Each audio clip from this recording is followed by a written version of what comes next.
Ang tanong, ako ba ay naniniwala na garapal ang katiwalian sa pamahalaan sa ilalim ng kasalukuyang administrasyon? I-quote niyo po ako dito. Ako ay naniniwala na garapal ang katiwalian sa pamahalaan sa ilalim ni Pangulong Bongbong Marcos ngayon. Ako ay naniniwala na garapal. Sasabihin ko po sa inyo yan. Panoorin natin to. Garapal. Grabe Kaya, kasi. kung meron man pong dapat na umaksyon dito, dapat si Pangulong Bongbong Marcos. Tama, presidente siya eh. Si Pangulong Bongbong Marcos should act immediately. Ngayon na. Dapat, lalo sa Congress, grabe. dapat magsalita si Pangulong Bongbong Marcos tungkol sa mga porsyento ng mga congressman, pati ng mga senador sa mga government projects. Pagka hindi nagsalita si Pangulong Bongbong Marcos Jr. dito, gusto kong sabihin, kinukonsinti niya ang katiwalian sa pamahalaan.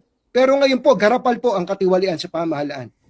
Lahat may confidence. Garapal ang katiwalian sa pamahalaan. Sa And if the gobyerno. president does not lift a finger, ibig sabihin, kinukonsinti niya ang katiwalian sa pamahalaan. Yan po yung sinasabi natin. Matinding ano to. Yung gobyerno ngayon. Minessage ko po sila dyan tungkol dyan. Sabi ko, kung hindi, ako po, kahit paano, nakakapag-message ako sa ibang mga nasa inner circle. Grabe po ang katiwalian sa mga government projects ngayon. Grabe. I-quote nyo po ako dyan, kung gusto nyo i-quote ako. Mahina kasi presidente natin ngayon. Sa totoo po, ito hamon sa Pangulo. Hamon sa Pangulo, dapat gawin niya. Pero, that does not give the Vice President the license to do what she wants to do.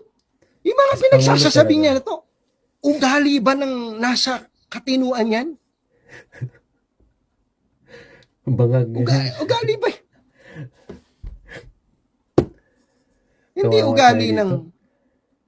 Hindi ugali ng mataas na opisyal ng pamahalaan yan.